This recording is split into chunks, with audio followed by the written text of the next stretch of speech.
오늘 첫 소식으로 공제조합 비리 의혹 관련 집중보도 이어갑니다. 화물공제조합이 지난 2009년 이후 신규 직원을 뽑으면서 공개 채용은 단 한 번도 하지 않았다는 내용의 보도 앞서 전해드렸는데요.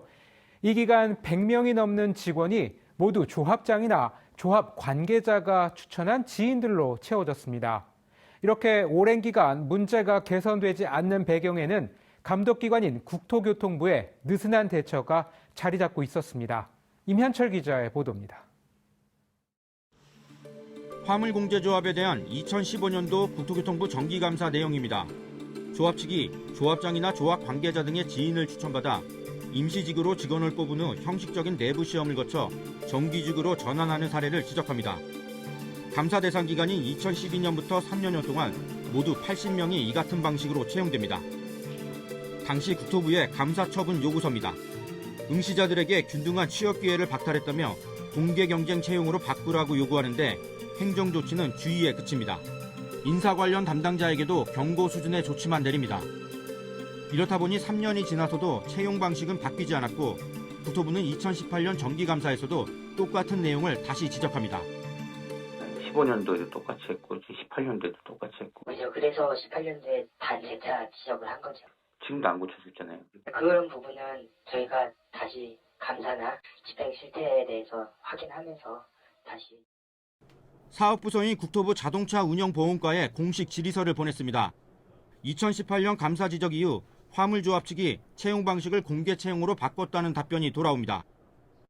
그렇게 하겠다고 걔들이 조치도 냈고요. 저희가 지부별로 이렇게 하라고 한 것까지도 저희 그거는 확인을 했습니다. 화물조합 측이 변경한 사항은 1년여 전부터 임시직을 뽑을 때 이전과 달리 채용 사이트에 올리는 겁니다. 임시직을 뽑아 형식적인 내부 시험을 거쳐 정규직으로 전환하는 방식은 지금까지도 그대로 유지되고 있습니다.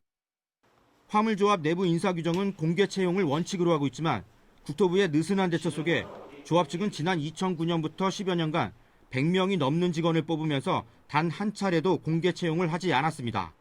과연 하루 이틀에 개선이 될 것인지 여부도 불명하고 개선을 하기 위해서는 또 연합회의 인사권 투쟁을 또 같이 해나가야만.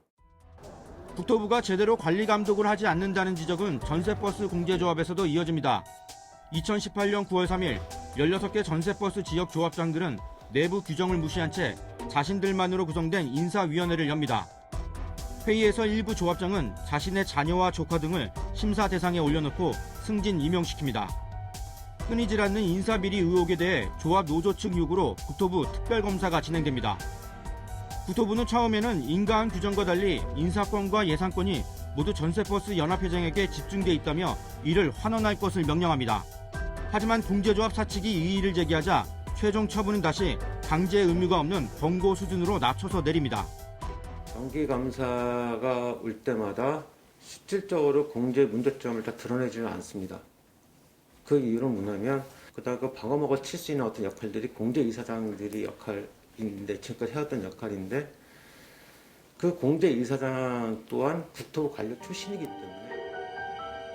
TBS 임현철입니다.